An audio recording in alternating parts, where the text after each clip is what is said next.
যুক্তরাষ্ট্রের president Donald Trump জানিয়েছেন ইরানের সঙ্গে ঘনিষ্ঠভাবে কাজ করতে চায় যুক্তরাষ্ট্র এবং দেশটিতে আর ইউরেনিয়াম সমৃদ্ধকরণ হবে না বলে তিনি প্রত্যাশা করছেন। সামাজিক যোগাযোগ মাধ্যমে দেয়া এক বার্তায় তিনি বলেন, দুই দেশ শুল্ক ও নিষেধাজ্ঞা শিথিলের বিষয়েও আলোচনা চালিয়ে যাচ্ছে এবং সামনে এ আলোচনা অব্যাহত থাকবে।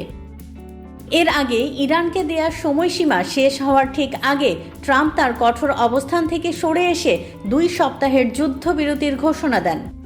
এর আগে তিনি অবরুদ্ধ হরমুজ প্রণালী খুলে দেওয়ার জন্য তেহরানকে ওই সময়সীমা বেঁধে দিয়েছিলেন। ট্রাম্প আরও জানান, যুক্তরাষ্ট্রের প্রস্তাবিত একাধিক বিষয়ে দুই দেশের মধ্যে আংশিক সমঝোতা হয়েছে, তবে এ বিষয়ে বিস্তারিত কিছু প্রকাশ করা হয়নি।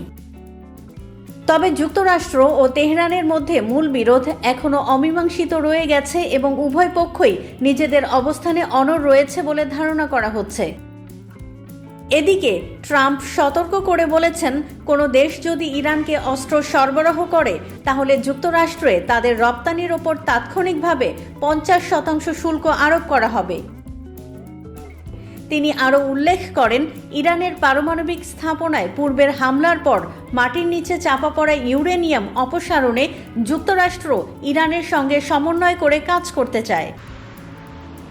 তবে বিশ্লেষকদের মতে সাম্প্রতিক হামলার পরও ইরানের অস্ত্র তৈরির উপযোগী ইউরেনিয়ামের মজুদ পুরোপুরি ধ্বংস হয়নি এবং দেশটি এখনও ড্রোন ও ক্ষেপণাস্ত্র সক্ষমতা ধরে রেখেছে। অন্যদিকে অভ্যন্তরীণ চাপ ও বিক্ষোভের মধ্যেও ইরানের বর্তমান নেতৃত্ব তাদের নিয়ন্ত্রণ বজায় রাখতে সক্ষম হয়েছে বলে ধারণা করা হচ্ছে।